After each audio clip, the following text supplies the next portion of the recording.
Welcome back to Cousin John Car Stuff. You might notice a different backdrop from usual.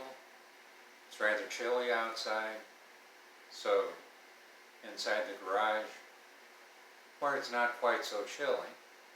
So this may be the backdrop periodically if the weather's not nice enough to do the videos in the usual place.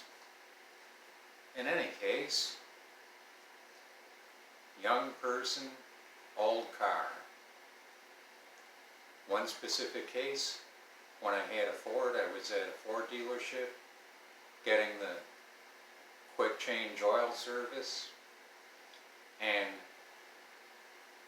I'd been going there for years, so I'd watch from the back, and the door where it says employees only, they knew me quite well after all these years.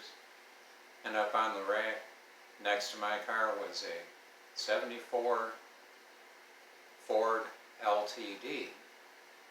And it just pulled on, and I asked, "Can I take a look at this one?" And they were, "Sure, of course." Now, a couple of the techs, I'd say early to mid-20s, were poking around under the hood, and then they raised the car up and they were, "Hey boss, somebody stole the catalytic converters. Where's the O2 sensors? Somebody really hacked up the emissions on this car." Now, for those of you who don't remember, catalytic converters were mainstream back in 1975, so 74 and earlier. In most cases, cars did not have the catalytic converters or the O2 sensors. And they drained the oil, got the new oil filter on, lowered the car, and they couldn't get the filler cap to put the new oil in. Now, in the 74 LTDs, 351 I think it had, there was a vacuum hose which connected to the oil filler cap and went straight in from the top. So these young men were, well, there was the one tech who called over another tech, called over his other tech, and they were, "Well, I guess this is odd. I guess we just take off this hose, get a funnel, and we put the oil in through this vacuum hose opening and the filler cap." And I was, no, not quite how it works. And I asked one of the other techs, an older gentleman, older maybe 40s, early 50s. I said, "Would you like to show these guys how to remove the filler cap and how to put the oil in? They're not familiar with this. It's before their time." And he's, "Oh, well, here's all you do." He took a hold of the filler cap, turned it, half a turn, pulled it off. And these young guys were, "Oh, I didn't know that." Not making fun of them at something before their time. Just as much as if one of us was to try and repair a wooden spoke on a 1900s car that had the wooden spoke wheels. Can't make fun of them, it's before their time. And another time I was out with my daughter on a Sunday, running some errands. This was, many years ago. She was real young back then, maybe 9 or 10. And driving along, and here's a franchise new car dealer, and I spot on their lot a 1963 Ford Galaxy. So I pull over. Here, you get to see the cars Dad was around when he was little. Man, I feel old. I remember the 63 and 66 Fords my parents had. I digress. And it was all unlocked. So I opened the driver's door and I said, "Look at how much room in this interior." And she was, "Wow, there's a ton of room in here." And I said, "Yeah, now let's open the hood. I'll show you under the hood. You'll love that." Now she had only grown up with the modern cars with the inside hood releases, etc., etc. And I went around to the front, popped the hood, popped the secondary latch. I said, and she was, where's the hood release? I don't see it. That's because back then, the hood latches were on the outside. I shut the hood and showed her, see, here's the main hood release, the secondary release, so the hood doesn't pop up. And it had a 302 or 289 V8 under the hood. And it brought back memories, so much room between the engine and the fender, no computer stuff, and she was just, wow, look at all that room, that must be easy to work on. And I was, yeah, especially with the 6 cylinders. I could climb inside the engine compartment to work on the cars. And you notice no computer modules, no maze of wiring under there, and she's, wow, that's interesting, that's amazing. I mean, I see it under the hood of your car, and it's just, there's no way to work on anything. I said, yeah, that's part of the evolution of cars. And then we went inside, and she's, why is this fan sitting here in the middle? I said, oh, back then air conditioning was an option that not a lot of folks got. That's a fan that would blow the hot air on you. This one doesn't have air. Showed her the sliding climate control things. See, off, heat, and defrost. And if you lived up north, you didn't have to have air conditioning as much as here in Texas.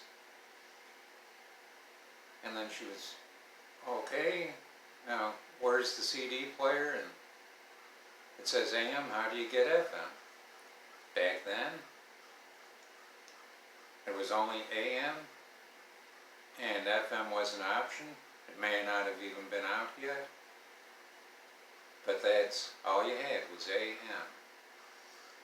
Now, for those of you that may remember, and those of you that are too young to remember, at one time, stick shift cars had the shift lever on the column. And she was, I don't see park, reverse, neutral, and drive. PRND. Why not? And I said, look down at the floor here, and you'll see 3 pedals. This is a stick shift.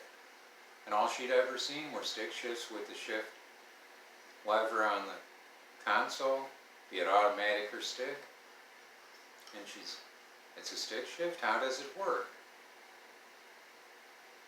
And I took my license test in a 72 Mercury Montego with 3-speed on the column, 3 on the tree as it was known. So I made sure the emergency brake was on, and it was parked on a flat surface. And I pushed in the clutch and showed her, okay, up, and here's neutral, towards you, and down is first, and up, in the middle, and up again towards the windshield is second, and straight down is third. And where's reverse? That's up here, pull towards you, down is first, up is reverse. And she was, good grief, cars didn't have much back then, did they? I said, no, but as the course of time went by, power windows and air conditioning and more were added to the basic vehicles to what you see now. Power windows, locks, keyless entry, all these things are now pretty much standard on the greatest majority of cars. Now we're going back several years on this.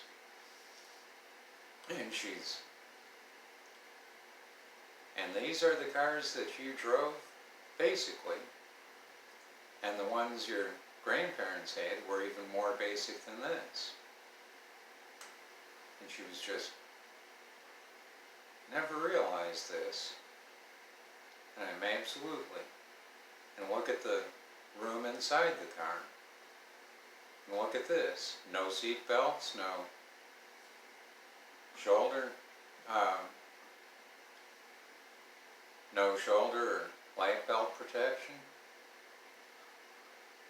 Which is just very interesting how they've changed from what you grew up with to what they are now. And I said, absolutely.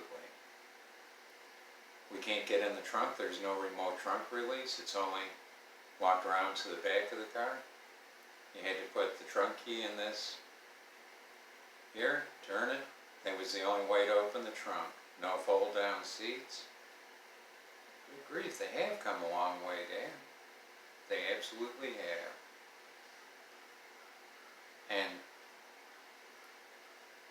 I can only think, taking in a car with drum brakes on the rear and a young person trying to figure out how to work on drum brakes, because so many cars nowadays have disc brakes and don't necessarily have drum brakes on the back as a general rule of thumb. Maybe some of the basic entry-level trim levels might have drum brakes, but for the most part, disc brakes are the norm. And I won't say who, obviously, but there was a YouTuber, another YouTuber who fixes and sells cars, and this individual, the rear brakes were drums, and had to take pictures and figure out how to take them apart and put them back together. And having grown up with that, I can take a rear drum assembly apart. Don't have to take pictures where the springs go. They're more complex than just take off some bolts, slide the old pads out, take the caliper off, slide the old pads out, put the new pads in, remove the rotor, put on a new rotor.